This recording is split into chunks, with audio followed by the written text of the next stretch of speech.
Hi everyone. Hello. Today I managed to get it published uh, before I went live. So nice to see you joining immediately. So lovely. It's lovely to be back. I've got a lot to tell you. France was amazing, such an epic trip. But before I get to that, won't you just pop your name? I'll just do some housekeeping. Pop your name and your city if you want to down in the description box, and that helps me to welcome you. You're most welcome if you don't want to chat, but if you do or you want to ask questions, the description box. Don't forget to like the video when you come in, and see you soon on the stream. So let's get to it because we've got a lot to cover tonight. We're talking about France. I dressed in my appropriate French colors. Can you see? I even put on my little French brooch. I looked for my summer French jacket with the French navy stripe, and it's in my summer outfit, so I couldn't find it. But anyway, I hope that this is acceptable to you, the French outfit that I do have on. And tonight we're going to cover the whole trip, start to finish, what I did, where I went, what I saw. And I hope if you watch this back later, if you can't join us live, that you're going to enjoy it. So we're going to cover the whole trip that started in Chambéry on the border of Italy and France.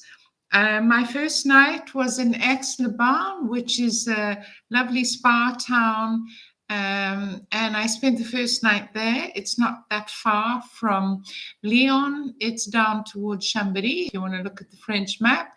But a beautiful little spa town. Spent the first night there, and then I took a train from there to Lyon.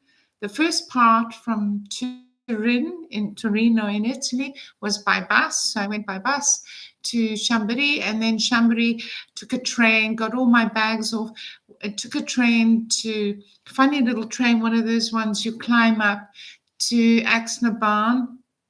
And I'll put this down in the description box if you're looking for the name. And spent a lovely night there.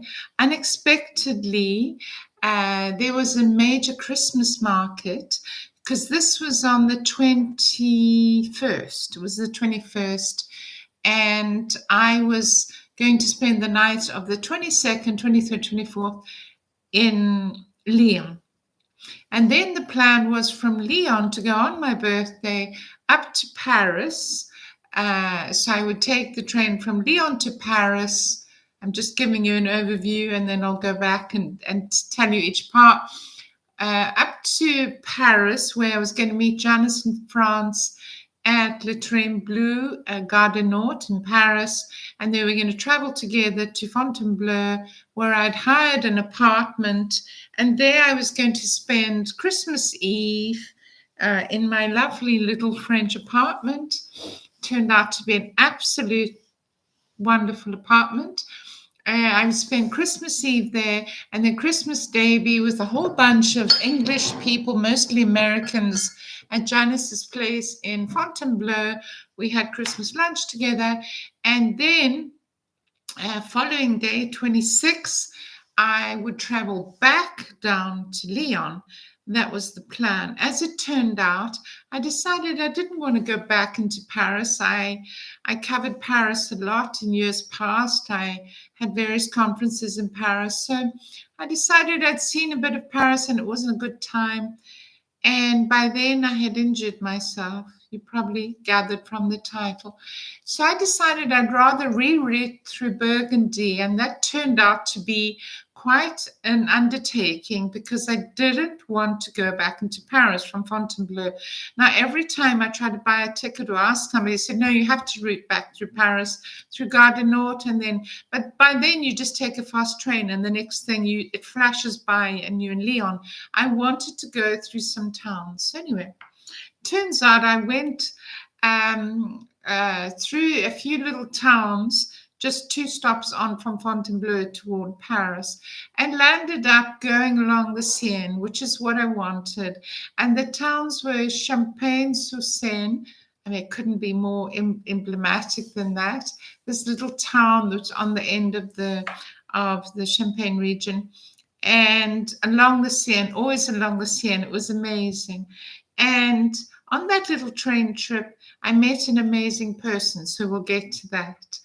And yes, so that was how I came back. So I came back through Burgundy. I'll tell you all the steps how I got to Burgundy because I was still in Ile-de-France in up near Paris in the north, and how I got down to the south to Burgundy, and then further on went back to Lyon, and then went to Grenoble, because that was my route home from Lyon to Grenoble. So Dijon, which I loved.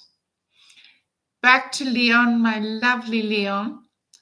And then from Lyon, Grenoble, and from Grenoble home to Turin, and then home here to Lake Maggiore. So a huge trip. It was 2,000 and close to 500 kilometers. It's 1,000 just to go to Paris from Italy by train.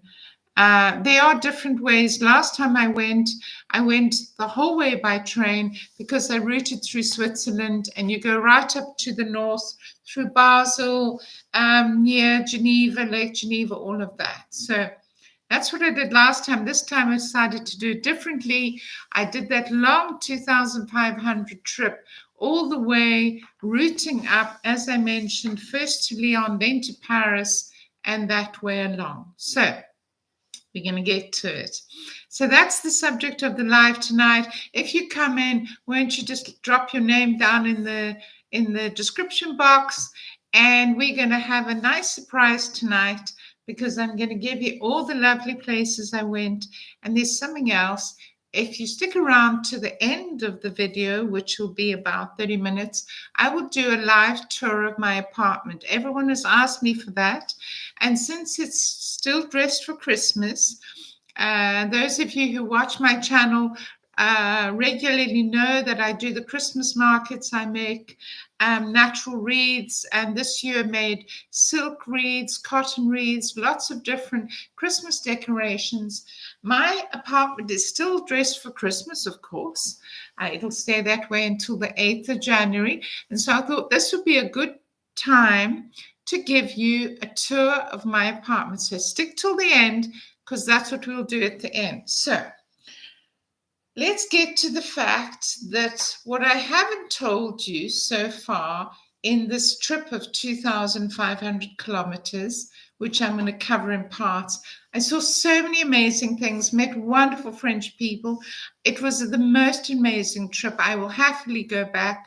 I literally, normally when I get home from quite a longish trip, I can't wait for my own bed. I can't wait to just be in my routine. But it was such an amazing trip. I met such amazing people. I did such amazing things. It exceeded all my expectations that I actually didn't have a great urge to come home, other than the fact that I broke my rib. Yes, I did, my left rib. So I'll get to the point where I've discovered I've broken a rib. But first I want to tell you all the excitement.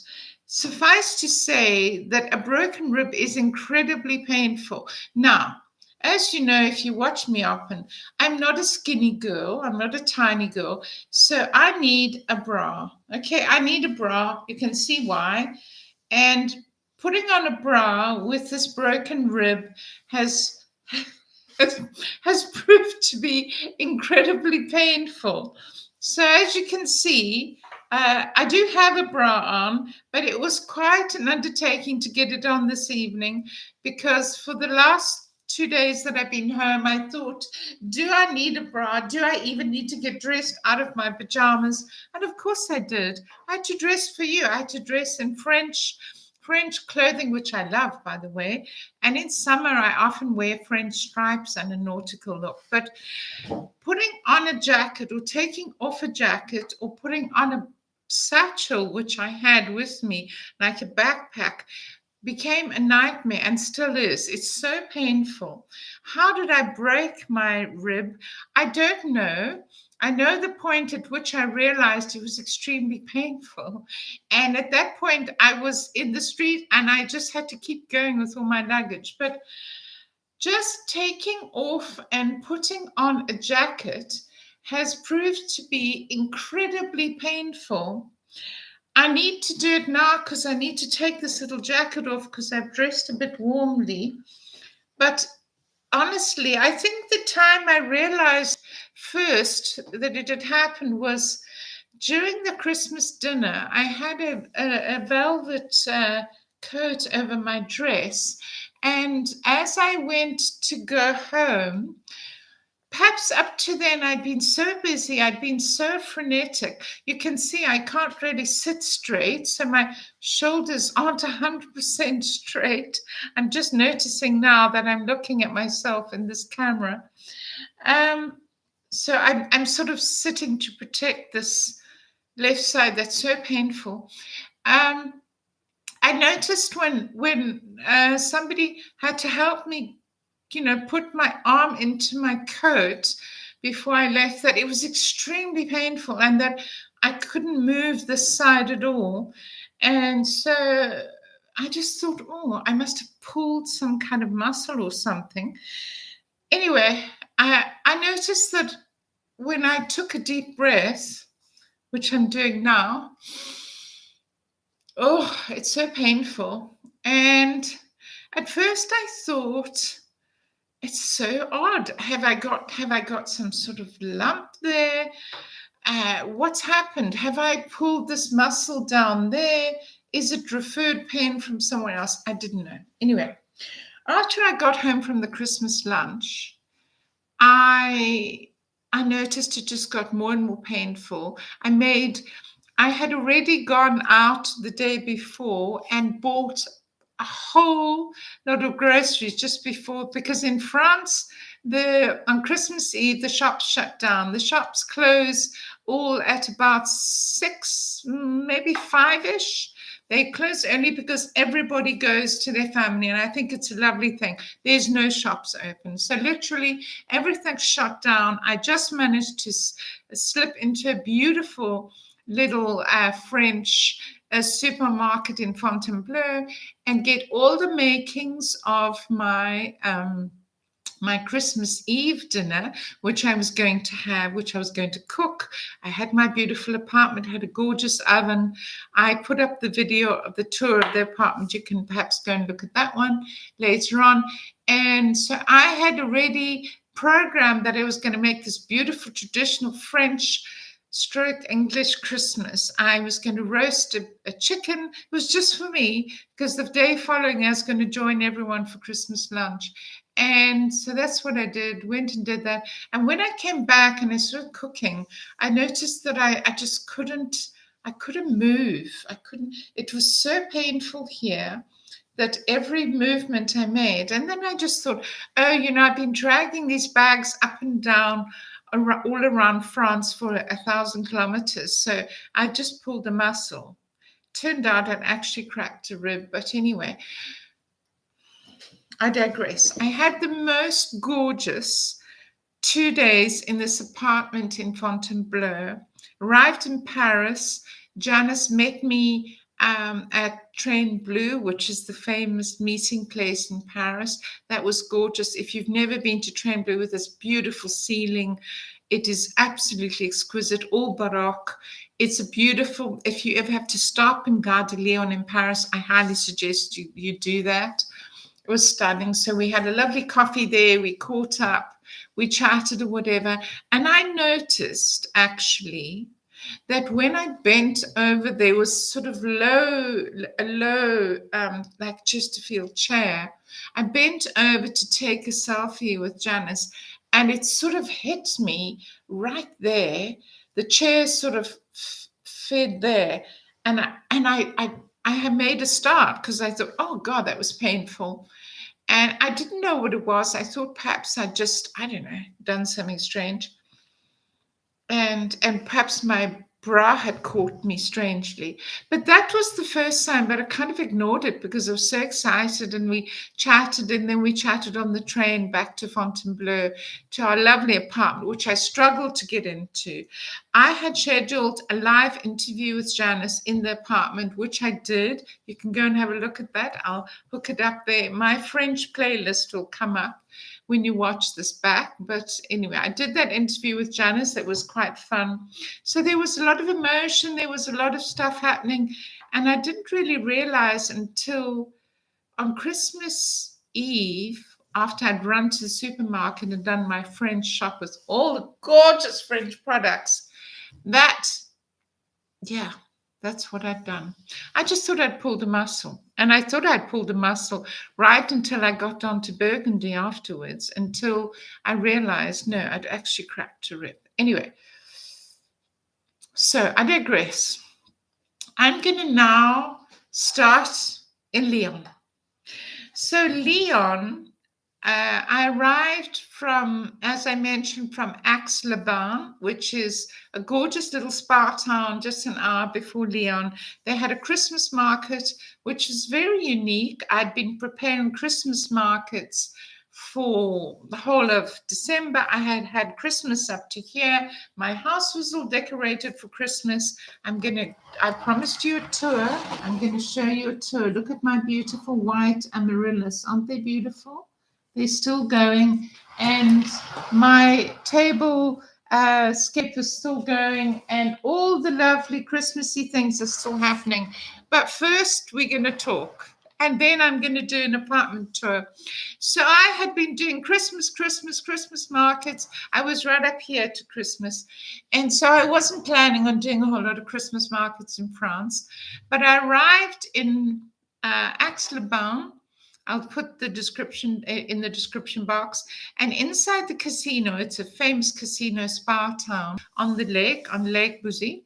If you know where Lake Bouzy is, it's sort of just southeast of Lyon.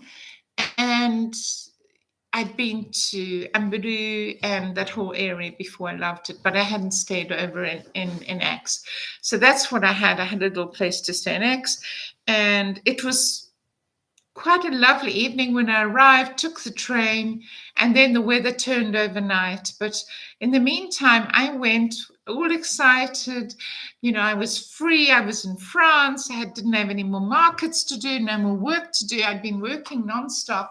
I was literally exhausted. I couldn't wait to just be free in France, and I was, and found that there was this Christmas market inside the casino establishment. So instead of being outdoors where you're freezing and having, vin chaud, in other words, hot wine or vin brûlé, whatever you call it, we were all inside and these beautiful stalls. And I found myself thinking, gosh, I wish my Christmas stall had been inside like this, instead of me freezing for the last months with gloves on and my hat on, doing all my wreaths outside at the Christmas market. I'd been doing that nonstop.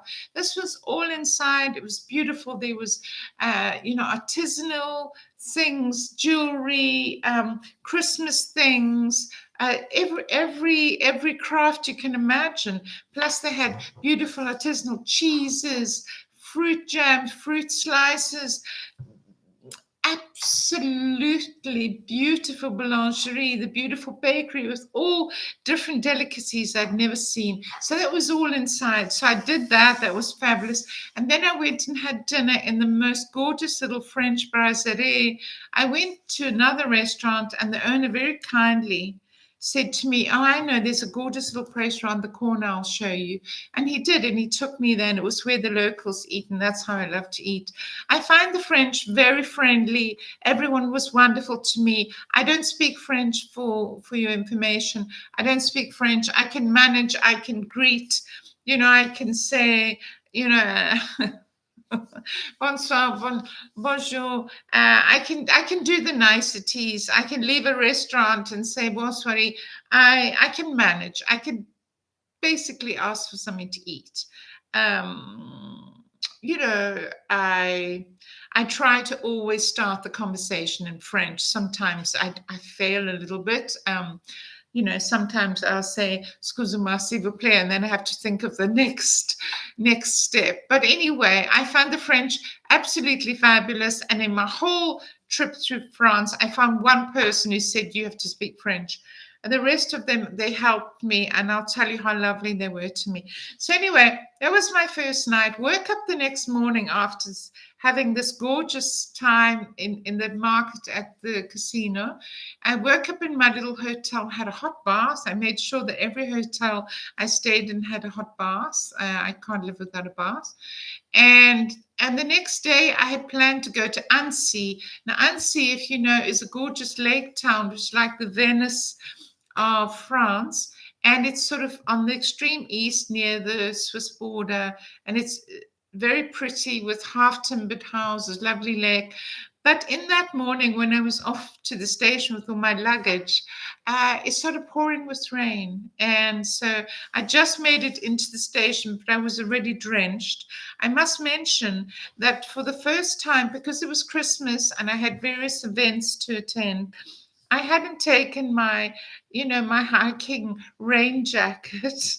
I had taken a lovely fake fur coat given to me by a friend for my birthday, because my birthday wasn't Christmassy. And so I took that because I thought I'm going to wear it. I'm going to have so many occasions to wear it in the evening, going to these Christmas markets, whatever. Anyway. So I wasn't dressed properly. So that was wet. And I got to the station. And when I got to the station, I saw there wasn't a train for Annecy immediately. There was a train for Lyon. And I had a very hilarious moment asking these people in the station. I went up to them. They were a couple. They were very friendly. I said, "Excusez-moi, désolé." Yeah, I didn't want to disturb them.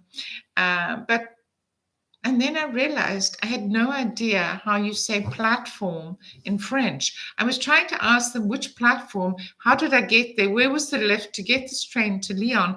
Because I was afraid of losing it and waiting 2 hours for the next train to Lyon. So I'm standing in front of this French couple who have very kindly allowed me to interrupt them. And I did all the niceties, and they're looking at me like, she can speak fluent French, it's fine, we don't have a problem. And that was it. My French ran out.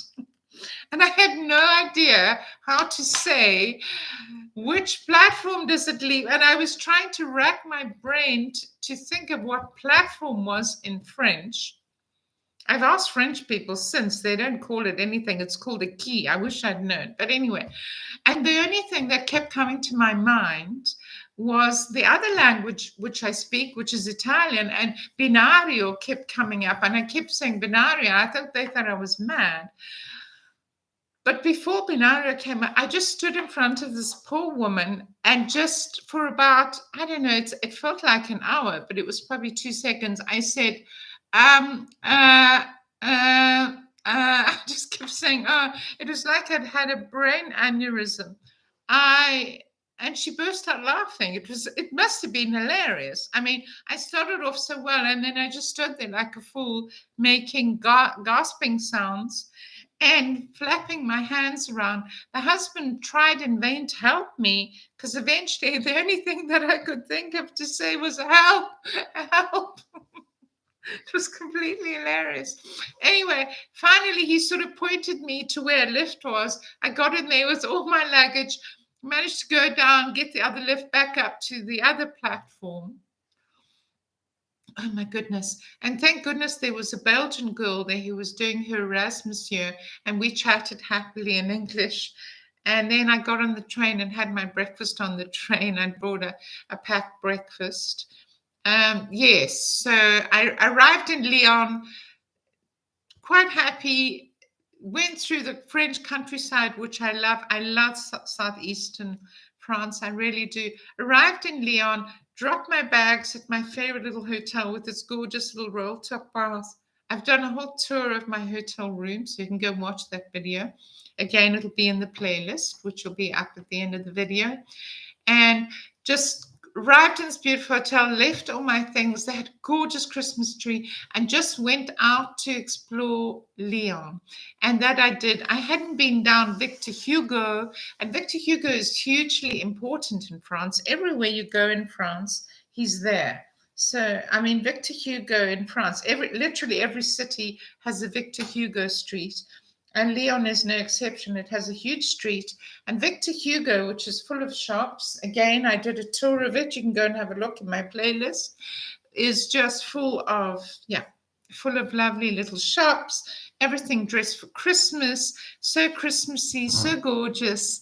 I walked all the way down. I'm just trying to keep my shoulder warm, even if it's difficult to get anything on with my broken wing. I've got a broken wing, you see. Yeah, and everything's backwards in this camera. So I went down Victor Hugo, and at the bottom of Victor Hugo was a beautiful Christmas market, the Christmas market of Lyon. I hadn't planned to go there. As I mentioned, I'd had Christmas up to the gills by then, having worked at every Christmas market in Italy in December. But it was gorgeous and so French, and in the beautiful square. And there was this gorgeous monument which said, "To the glory of France." It was 18, don't quote me, 1859, I think. And this beautiful monument to France, to the glory of France. I love French monuments. It's just, I love monuments in general, let's be honest.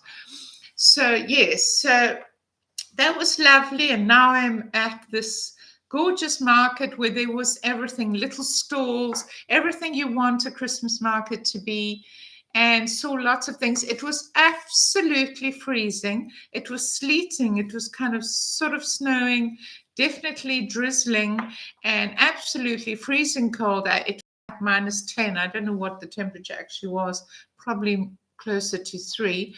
But anyway, I covered that market. I put up a video of it so you can go and have a look. And then found my way to a gorgeous little boulangerie, which I've been dreaming of. And you find them on every corner in France. It's one of the things I love about France. And they served me a hot, piping hot, proper cup of English Earl Grey with milk aside, the nice cups, everything right. I didn't have to fight. I didn't have to ask for milk. They just gave it to me. And some lovely, lovely French patisserie, my favorites, things you can't get, that I can't generally get in Italy, like a proper eclair, a lovely chocolate eclair with cream inside. And then I had another lovely raisin bread. Oh, it was stunning. I sat there just lavishing this experience, thinking of the Christmas market or whatever. And then I came out of there and walking back down towards my hotel, which is on the Belcourt. So now the pronunciation in French is Belcourt, which means beautiful heart. It's the main square in Lyon. It's the most beautiful old square. It had a huge Ferris wheel in it during Christmas, so I took a couple of photos of that. But all the little streets leading down from the Place Belcourt are just beautiful little streets full of artisanal, antique shops, collectible shops, handbag shops, leather shops, just beautiful, beautiful things. Again, I did a little love letter to France. And you might see that of the little streets with the florists, with all natural reeds. In Italy, they tend to go to the Chinese store, not everyone, and just buy the latest plastic thing. But here, the florists all had beautiful greenery, beautiful reeds, like I make, with gorgeous ribbons and greenery and berries. And I was in raptures. It was the happiest day I think I've had in my life. I literally... Okay, it was the pre-run to my birthday.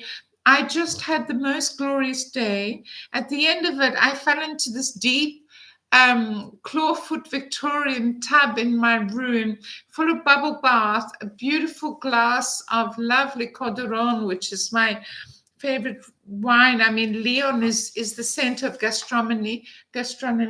and around it is all the Rhone wine for the Rhone River. And so I've come to love it. It's affordable, it's gorgeous. So I'd sunk down into this beautiful, fragrant cloud of bubbles with this lovely wine. I was freezing cold, my toes were nearly frozen off. But because I was so excited, all these little shops, which I photographed and went into. One of the little shops I went into, I've made a video of. I'm going to edit it and I'm going to upload it in the next few weeks. It was the most fascinating experience I've ever had. I've been to hundreds of antique markets in Italy, in France, across Europe. I've never experienced anything like this. So this shop was the size of my dining room table, literally. It was so small that 5 people couldn't be in that shop at the same time with the things in it. It is jammed to the gills. The windows are full. Every little cabinet, you could squeeze. I think there were 5 of us, or maybe 6 of us squeeze. We were literally all touching each other to be in there. And there's no way you can just say, well, I'd like that. You wait your turn, and then you get a little basket, and she comes along, the proprietor, and you sort of point to this mound of jewelry. You know, I love vintage jewelry. I sell vintage jewelry. I collect vintage jewelry. And there was a mound of it, but you can't really see anything because it's just a huge mound. And there were dolls in there and clips. You know, I love my antique and vintage clips. Although today, especially for you guys, I put my little stripy French earrings. Can you see them? Drop down in the box and let me know if you can see my stripy French earrings, or if you're watching this back in the comments. So I put those on especially for you, but generally I wear clips. So I was desperate to get some of these clips, and there was also a couple of rings that I saw that I thought they were the best thing ever. But you had to you couldn't touch them and scratch around. You have to ask her. So she opens the cabinet, you get your 5 seconds, and she scratches out 3 things, she brings them out, and then you start bargaining with her. It was absolutely unbelievable. I'm going to put up in the video, when I put it, I'm going to put up her details. It's in Lyon, and I certainly will start writing to her, and maybe she can send me some of her vintage stuff for my vintage store. Anyway, that was heaven. I could have stayed in that shop. It had teacups, it had antique dolls, it had necklaces, it had jewelry, it had plates, it had... There wasn't a square millimeter that didn't have something, and you had to be careful where you put your feet, because everywhere you put your feet, you were standing on something. So that I did that. Then I went back and had my gorgeous long hot bath soaked down with a lovely glass of wine, slept like a baby for a couple of hours, and then got up in the most beautiful little room. I've stayed in this room a few times. So again, I did the tour of it. You can watch that back. And then I went out to the bouchon. Now, I dream of going to a bouchon. A bouchon in Lyon or bouchon in France. Lyon is full of bouchons. The Lyonnaise way, the Lyonnaise culture, is a way that the poor people used to eat, and it's just the way everybody eats in Lyon. You go out to this place. In summer, it'll be outside, and you sit on the pavement with a million other people. In winter, you sit inside. I managed to get a lovely seat inside, and they allowed me to film my meal because it didn't show anyone else. They put me right here by the door, and I had, you know, like a bench behind me, and I could film because I just really wanted to film that meal. And I had all the lovely Lyonnaise things I dream about, that, like the Lyonnaise salad that doesn't have any salad in it. Ate all the lovely cuts that I love, that I adore. All the Lyonnaise food. Again, there'll be a video coming with that. It was heaven. The atmosphere, the place was heaving with people. You couldn't get a booking, and I managed to. And then I wandered home through these gorgeous streets, so safe, Love Lyon for that. With all the Christmas finery, the most beautiful Christmas decorations, and this beautiful Ferris wheel going round, which I could see from my window. It was truly one of the loveliest travel experiences I've ever had, and I've been all over the world. I don't mean to sound jaded, but I've seen a lot in my life. I've lived on 4 continents, and I've seen most of Europe. I've lived in Italy for 25 years. I've seen many beautiful things. It was just superb. I loved the shops. I loved the little artisanal people that spoke to me, all of them French, all of them welcoming, all of them let me film in their shops. It was so beautiful. Such an amazing day. One of the most amazing days of my life. And it will happen again, no doubt. It will be my 4th or 5th trip to Lyon by the end of this year.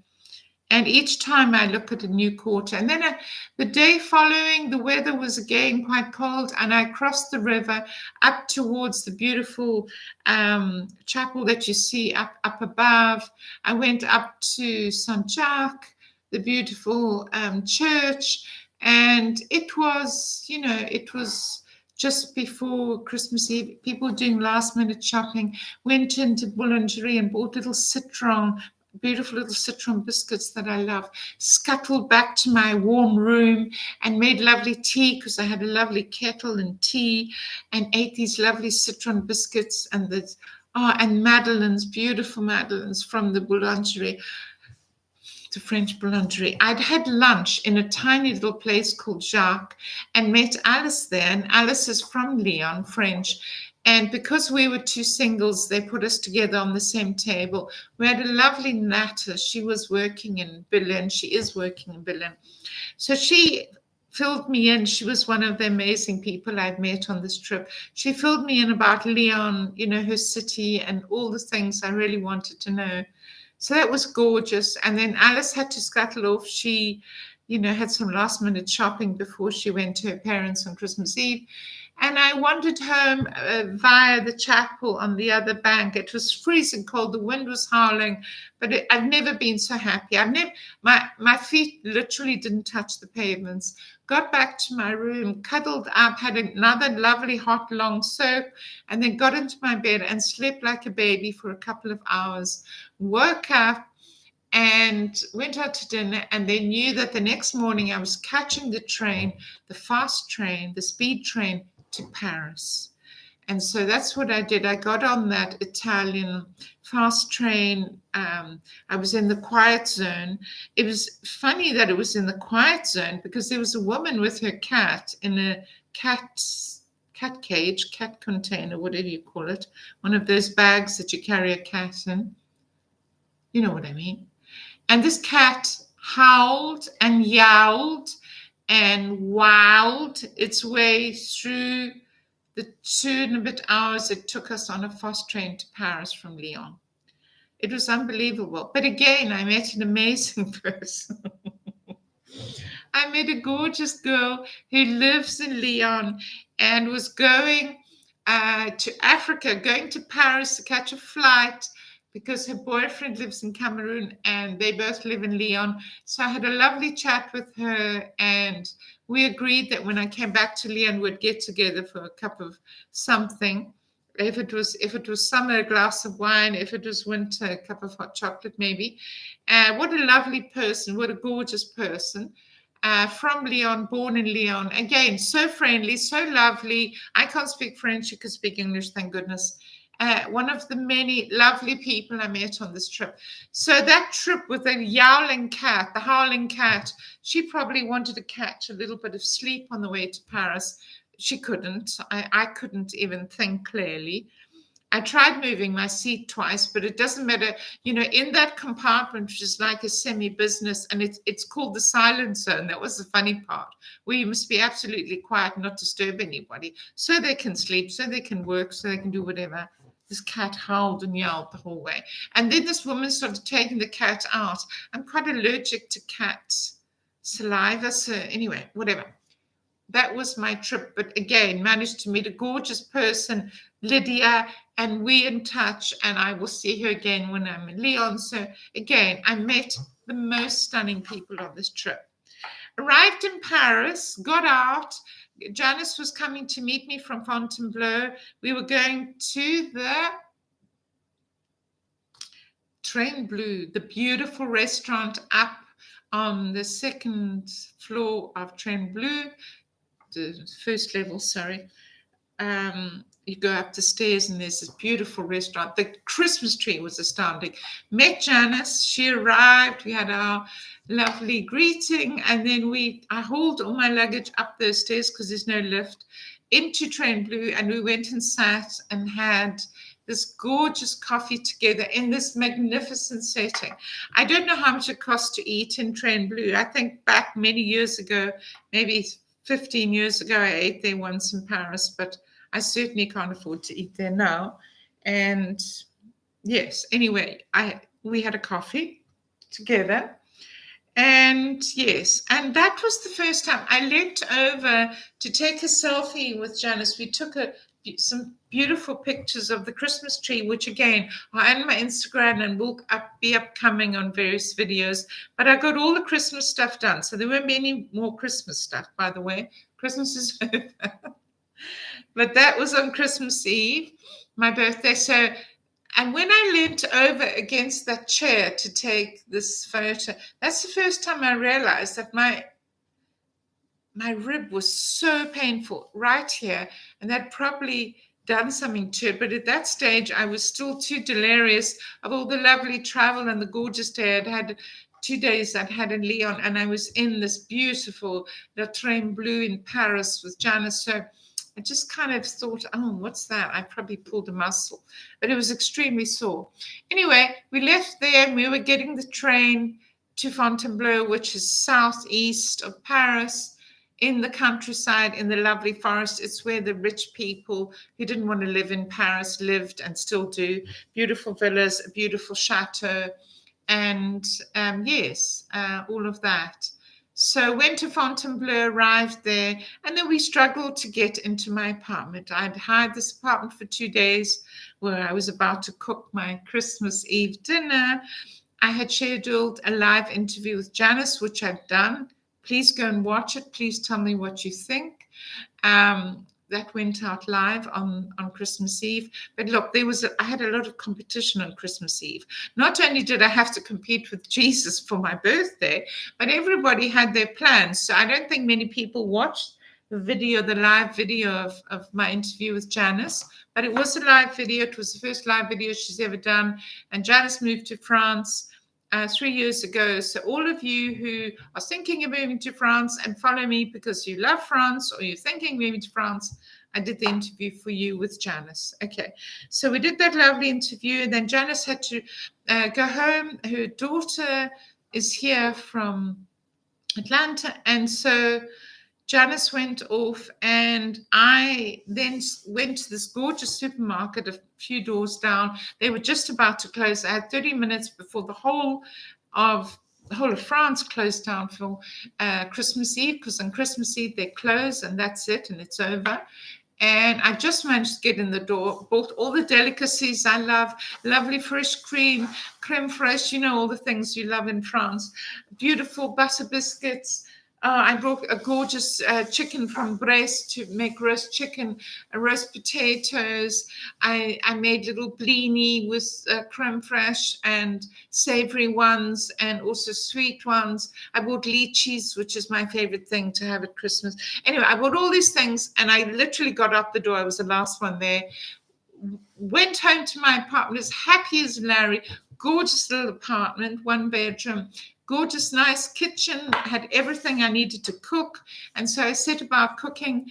And then I spent the evening with the rest of the French champagne that we had for my birthday during the interview, having met Janice, just lovely people all the way. Lovely people the whole way from the start right up until yesterday when I came home. And so, yes. And then I put on this huge TV that they have with a glorious couch. I had a remote. I had a comfortable bed with a nice hot shower. Everything, a little stone cottage it was, on the ground floor. It wasn't up any stairs, thank God, was my broken rib already and all my luggage I was lugging. Only 2 bags, but 2 bags is a lot when you've got stairs and trains. And had the most glorious Christmas Eve, watched all MONTREAU in Australia doing all the Christmas carols and the dancing. I do love that. I spent such a glorious Christmas Eve in France. As I was walking back through these beautiful neighborhoods from doing the shopping, everyone had wreaths on their door. I love the way France celebrates Christmas. It's more in line with the way I grew up in an English home, how we put out holly and ivy and greenery, not always plastic and a bunch of lights. And I saw a couple of, and look, Fontainebleau has beautiful villas, beautiful homes. Maybe it's on the upper scale of things, but, you know, they were also simple apartments. And as I was walking back, I saw more than one person bring out a huge bough of holly with just a ribbon and tie it on the door. It was literally like a love letter straight to my heart. And how much I love holly, the holly and the ivy when they are both full grown. How amazing. All our Christmas carols talk about holly and ivy. In Italy, holly and ivy don't really have... I keep forcing them at people. I keep making wreaths of them, but it's 1% who even care about holly or ivy. If you're one of them, I'm happy for you. Anyway, it was a love letter to my heart to see all these beautiful doors decorated. There's some beautiful buildings, stone buildings, just right up my street. Anyway, I had this gorgeous Christmas Eve in this gorgeous apartment, and then fell into a lovely sleep after watching all the lovely musicals on Christmas Eve, watching the streets of Paris. There's a whole live video you can watch on Christmas Eve with all the streets of Paris, people last minute shopping. Glorious, the Champs-Élysées, all beautiful. Fell asleep in a very happy sleep on my birthday, having drunk 2 glasses of that French rosé champagne that we didn't finish during the interview. Woke up on Christmas morning to prepare my part of the lunch that was taking to Janice's. Got to Janice's, walked to Janice's with a bunch of other friends in the same neighborhood as me. Walked to Janice's apartment, and we were 15 altogether. Mostly Americans. There was me and I think a smattering of people who weren't 100% French, but had lived in France for a while. And the rest were Americans, and it was lovely. And we chatted. And there was another YouTuber, Anne, from Postcards from My Golden Years, who's also living in France, like Janice. And yeah, we had a great time. We had lunch together. And then I had to walk home because I needed to walk off some of this food. I'd had huge meals. Since I literally crossed the border, I hadn't stopped eating with butter and cream and all the French delicacies I love. So I needed a big walk. And as it turned out, I did walk home and then decided to go off piste a bit, got very lost and walked around for about 2 hours, which is exactly what I needed. I got to see all the sights of Fontainebleau, the beautiful carousel, the beautiful chateau, which is very famous in Fontainebleau and has links to Napoleon and the royal families of France. And so, yeah, Fontainebleau is very famous for that. Got to see all the beautiful houses with their Christmas finery on Christmas Day. And then finally got into bed, knew that I had to leave the next morning. So the plan was, and the logical plan, I've never been logical. It's my greatest strength, was to go back to Paris, take a fast train back to Lyon, which takes me, halfway home. Well, I didn't want to go back to Paris. I've been to Paris lots of times. I had just been there a couple of days before. I wanted to find a different route home. Every time I tried to voice this to the people at the station selling the tickets, they said, oh, no, you have to go back to Paris. You have no choice. You're in Fontainebleau. You've got to go back to Paris. I'd taken the bus, closed up the apartment, left the key in the lockbox. Gorgeous little apartment. We'll definitely maybe go back if I'm ever there. And, yeah, there's nobody at these stations around Paris. Well, first of all, it's the day the day after Christmas. There's not a soul moving. There's not even a dicky bird moving. So there was no one to ask. But anyway, the ticket machine all said you have to route through Paris. Then I got on that train and asked another girl who I met who was lovely, Charlotte. She had visited her sister in Fontainebleau for Christmas. She was going back to Paris to see her cousin. And she said, no, you have to go to Paris. You have no choice. I said, no, I don't. I don't want to go to Paris.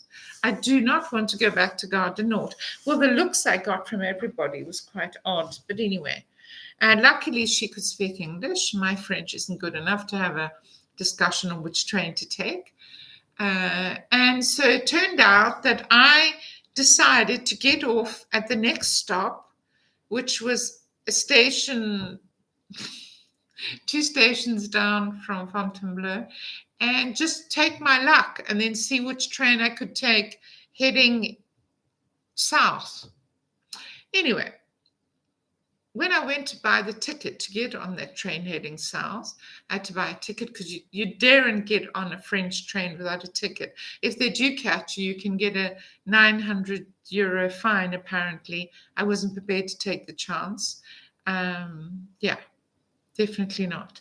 So, I mean, I had to queue up and there was a long queue. And anyway, in the end, I got this tiny little ticket. They're tiny little tickets that cost me €5. They was going to take me to a town, which, by the way, had to negotiate for a couple of things, and they didn't know how to speak English, so they found their other colleagues selling tickets who could speak a little bit of English, very kind, and cost me €5, and I would go to Montreux.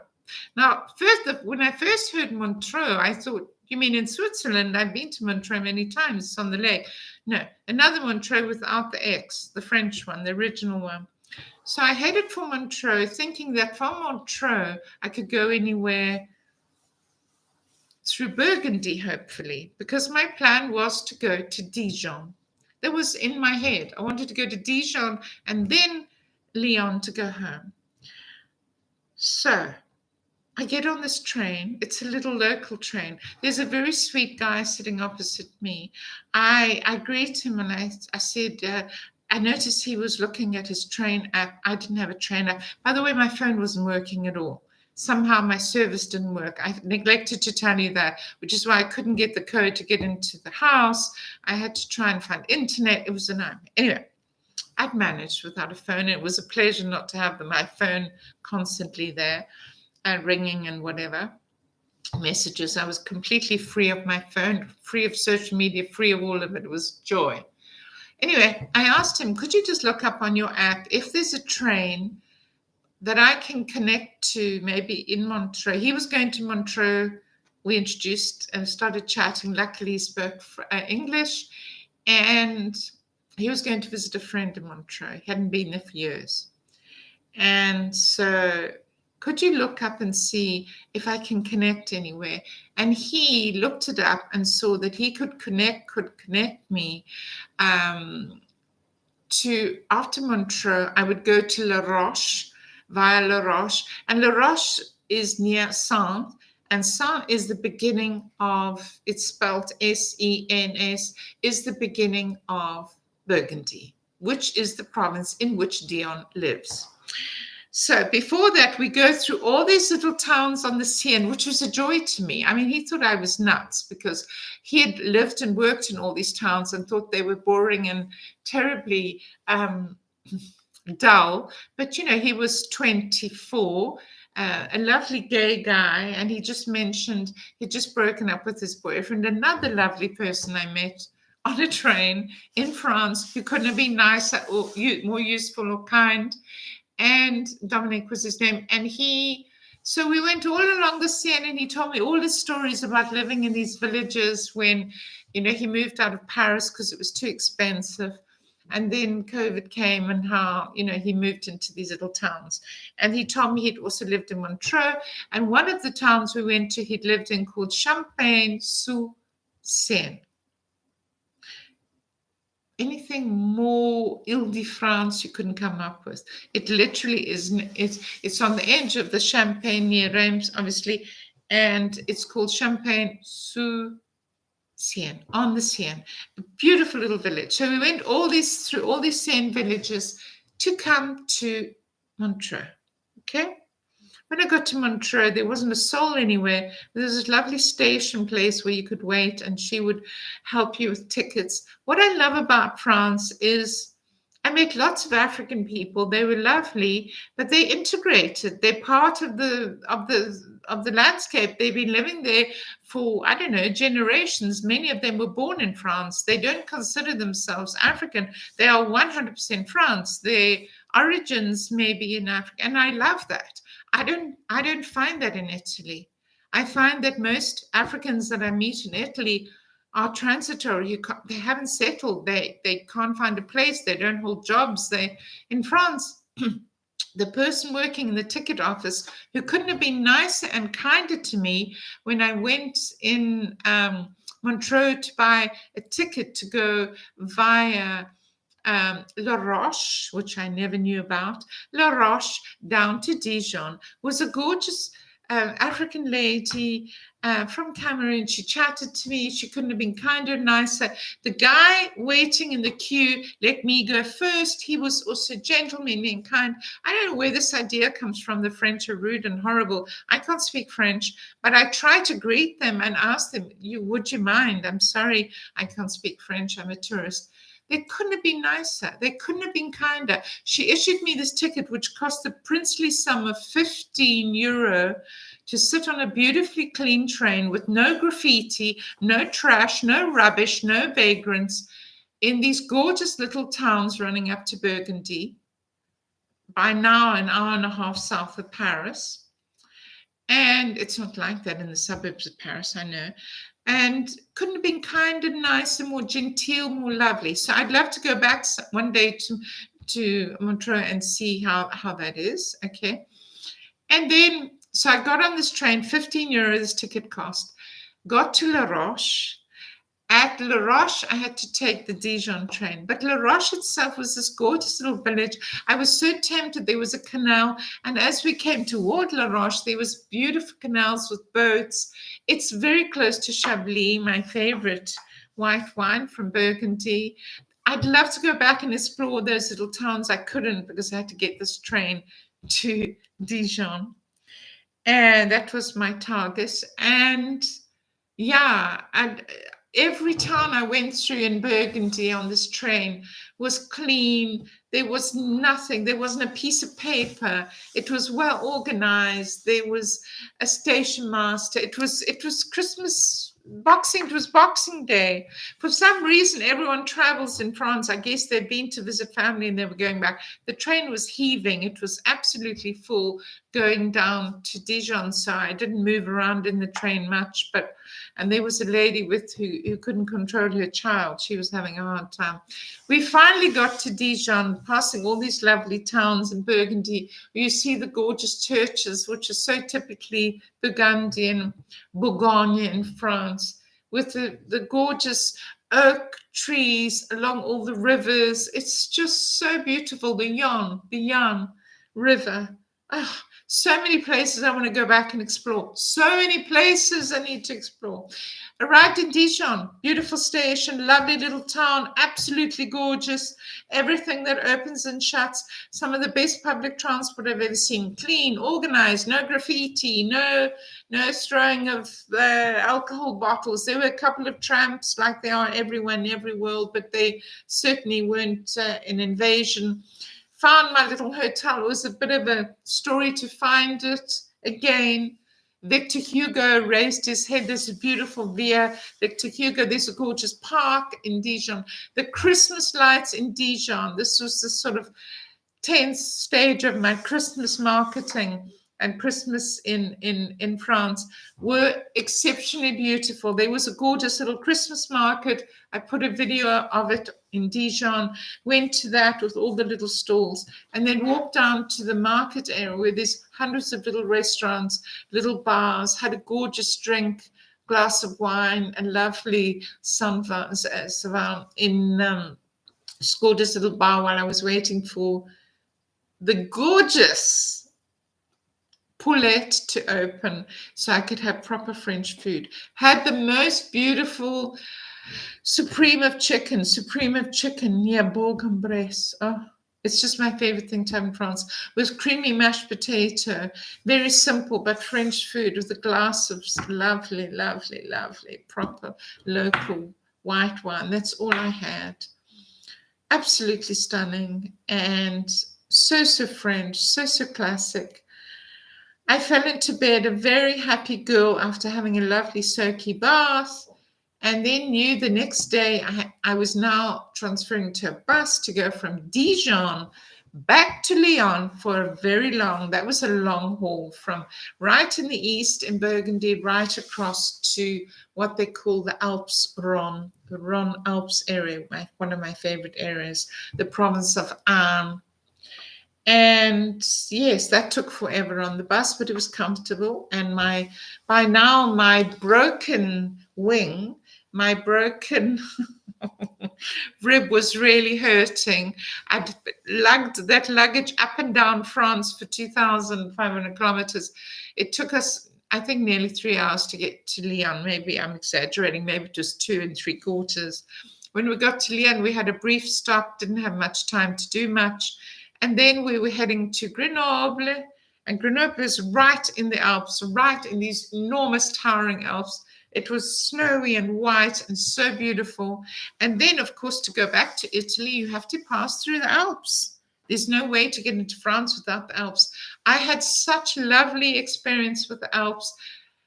Going out, coming into France, they weren't much snow covered, just sprinkling on the top. But it had rained and snowed while I was in France, and so the Alps were white. I must say, the going through the FREJUS tunnel, oh my goodness, to get out the other side, to get into Savoy, the region of Savoie, the French call it, the region named after the royal family, which borders Italy and France, where all the big Alps are, and the tunnel goes towards Torino, where I was heading, to then get some train home here to Lago Maggiore. The mountains were exquisite, but the only thing that gave me huge anxiety is the roads were icy. And I know they salt them and they're highways and there's lots of traffic on them, but it was nerve-wracking just watching the snow ice coming closer and closer, and then you'd shoot through these tunnels. It gave me a lot, and looking up at these enormous Alps. And we went through the Val di Susa, which is where, we're now in Italy, and the Val di Susa is where all the big Alps and the snow is, coming toward Piemonte, and I filmed that a little bit. And eventually we arrived in Turin, and I was nearly home, but not quite. I had to haul all my luggage towards Porto Susa, the station, and there caught a train and another train to arrive back at Lago Maggiore in Arona. I got home at 9 that night. I started in the morning at 8. It was a 13-hour trip without end.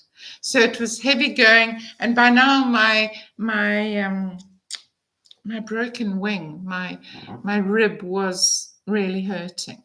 I'm noticing as I'm talking to you that I'm completely crooked. Anyway, please don't be concerned. I have an appointment. I've already spoken to my doctor. She scheduled all the x-rays for tomorrow morning. I don't think there's much they can do. I've already spoken to her for a broken rib. It has to slowly heal on its own. As I say, I can't be without a bra because I'm not a skinny girl.